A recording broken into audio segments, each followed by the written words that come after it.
ఉపవాసం చాలామంది ఉపవాసం ఉండి దేవుణ్ణి పూజించాలా లేకపోతే ఎలా చేయాలో తెలియక చాలామంది కొంచెం నిష్ఠతో ఉండాలా వద్దా అని చెప్పి కూడా ఆలోచిస్తూ ఉంటారు.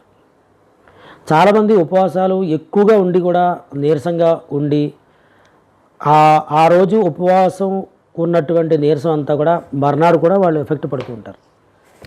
అది కూడా ఉంది. భగవంతుడి పూజ చేయాలి అంటే మనం ఉపవాసం ఉండాలి అని చెప్పి ఎందుకు చెప్పారంటే మనం శరీరం ఎప్పుడూ కూడా పంచభూతాలు ఆవహించి ఉంటుంది. మరి మన శరీరం అలసట ఎప్పుడు వస్తుంది అంటే బాగా పరిగెడితేనో లేకపోతే ఏదైనా పని చేస్తేనో లేకపోతే ఎక్కడైనా తిరిగి వస్తేనో అలసట చెందుతాం.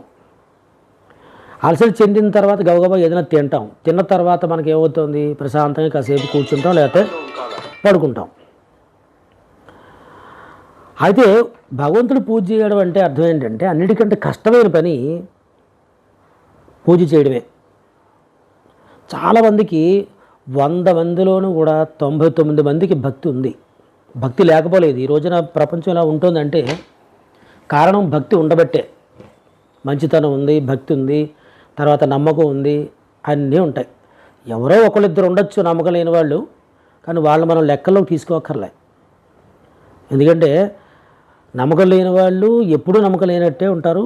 ఎందులోనూ ఏ విషయంలో నమ్మరు, వాళ్ళని కూడా ఎవరు నమ్మరు. అది బెస్ట్ పాయింట్ నేను చెప్పేది. వాళ్ళు అనుకుంటూ ఉంటారు నేనేం నమ్మట్లేదు అనుకుంటూ, కానీ వాళ్ళని ఎవరు నమ్మట్లేదు. అది అంచేత ఉపవాసం చేస్తే కనుక పొద్దున్నుంచి మధ్యాహ్నం వరకు ఉపవాసం ఉండి మధ్యాహ్నం ఏదైనా ఒక కార్యక్రమం అంటే ఒక పూజా కార్యక్రమం చేస్తే మన మనస్సు శరీరం మీద అంటే తినేసిన తర్వాత శరీరం అలసట కోరుకుంటూ ఉంటుంది. నిద్రపోవాలి, కూర్చోవాలి, సుఖపడాలి ఆలోచన వస్తుంది. ఎప్పుడైతే మనం మనసులో భగవంతుని నిర్మించుకుని అలా పీఠం వేసుకుని కూర్చోబెట్టుకుని ఈరోజు నేను స్వామివారి పూజ చేస్తాను కాబట్టి మనం తినేసి పూజ చేయడం కంటే తినకుండా చేస్తే ఆయనకి మనం అతిథి రూపంలో చూస్తున్నాం కాబట్టి అతిథికి భోజనం పెట్టిన తర్వాత నేను భోజనం చేస్తానని అనుకోవడం ఉపవాసం. అతిథికి భోజనం పెట్టిన తర్వాత నేను భోజనం చేస్తాను, అది మర్యాద, గౌరవము, భక్తిపూర్వకముగా ఉంటుందని చెప్పి అలా అనుకుంటేనే మనం ఉపవాసం చేసినట్టు లెక్క. ఇంకా సాయంత్రం రాత్రి దాకా ఉపవాసం ఉండి ఆరోగ్యం సహకరించకపోతే అది పూజకి పనికిరాదు. అందుగురించి మంచినీళ్ళు తాగొచ్చు, పాలు తాగొచ్చు, ఏదైనా చిన్నగా ఫ్రూట్ జ్యూస్ తాగొచ్చు.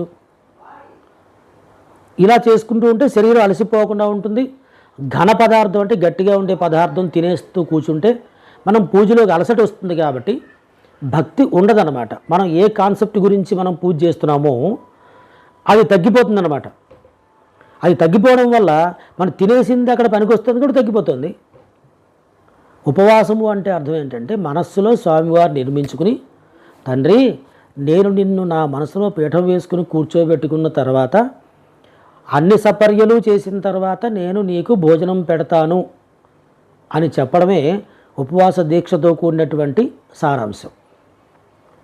అదే ఉపవాసం చెయ్యకుండా పూజ చెయ్యొద్దు అని ఎక్కడ చెప్పలేదు. మనం ఎప్పుడు పూజ చేయాలన్నా సరే మధ్యాహ్నం 1 గంటకో 2కో 3కో చేయం కదా. ఉదయం పూటే మనం చేస్తాం. ఎందుకు, మన నెక్స్ట్ స్టెప్లో మనం తినడానికి ఉపయోగపడుతుంది కదా అని చెప్పి కూడా మనం అనుకోవచ్చు. ఉదయం 9 గంటల లోపు అయితే ఏ పూజైనా చేసుకోవచ్చు. ఎప్పుడో సంవత్సరానికో 2 సంవత్సరాలకో చేసే పూజ ఉంటుంది కదా 6 నెలలకోను, అది 12 గంటలలోపు మనం చేయొచ్చు. ఎందుకంటే 12 గంటల దాకా తినకుండా ఉండొచ్చు కూడా, అది పెద్ద ప్రాబ్లం ఏం కాదు. అంచేత ఉపవాసం చెయ్యాలా పూజ అని అడగడం కూడా ఒక రకంగా చెప్పాల్సి వస్తే అది క్వశ్చన్ కూడా కాదు, అది ప్రశ్న కూడా కాదు. అది చెయ్యాలా అని అనుకుంటే స్కూల్కి పిల్లల్ని పంపించేటప్పుడు చక్కగా డ్రెస్ వేసి స్నానం చేయించి బొట్టు పెట్టి చక్కగా డ్రెస్ వేసి పంపించాలా అని అంటే, డ్యూటీకి వెళ్ళేటప్పుడు చక్కగా స్నానం చేసి టక్ చేసుకుని మంచి తల దూకుని బాగా స్టిప్గా తయారయ్యి నువ్వు ఫైల్ చేతితో పట్టుకుని పెన్ను జేబులో పెట్టుకుని వాచ్ పెట్టుకుని వెళ్ళాలా అంటే అలా అక్కర్లేదండి. నువ్వు నిద్రపోయి లేచి వచ్చి మంచం వేయించి వచ్చి డ్యూటీ చేయని చెప్తాడా? దేనికైనా ఒక థియరీ ఉంటుందన్నమాట, ఒక చిన్న స్టోరీ ఉంటుంది. అది రాసుకున్న తర్వాతే అప్పుడు మన రంగంలోకి అది పెట్టాలి. ప్రతి విషయానికి కూడా ఇలా చెయ్యాలా అంటే 1,00,00,000 ప్రశ్నలకి సమాధానాలు చెప్పచ్చు మనం. ఇలా చెయ్యాలా అంటే అలాగే చెయ్యాలి, దీంట్లో మార్పులు ఏం లేవు, చెయ్యాలి, కంపల్సరీ చెయ్యాలి అంతే. మరి ఇంట్లో బెడ్రూమ్లో ఎందుకు మనం పడుకోవాలి అంటే దానికి సమాధానం ఏముంటుంది? హాల్లోనే మంచాలు మన సోఫాలు వేసుకోవాలంటే ఎలా? బెడ్రూమ్లో సోఫాలు వేసుకుని హాల్లో మంచం వేసి పడుకోవచ్చు కదా.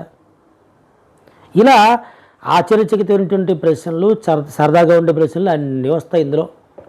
కాబట్టి ఉపవాసము కాసేపు ఉండి భగవంతుని మనసులో పెట్టుకుని పూజ చేస్తే మన మనస్సు పాజిటివ్గా తయారయ్యి ఆ భక్తిపూర్వకంగా ఉంటుంది కాబట్టి తృప్తిగా ఉంటాం. కాబట్టి ఉపవాసం కొంచెం కాసేపు చేసిన తర్వాత అతిథి రూపంలో స్వామివారిని పూజించి భోజనం పెట్టాలి. ఇది ఖచ్చితంగా చేయాల్సిన పనే. కాబట్టి అలాగే చేయండి. ఏదైనా సందేహాలు ఉంటే అడగండి.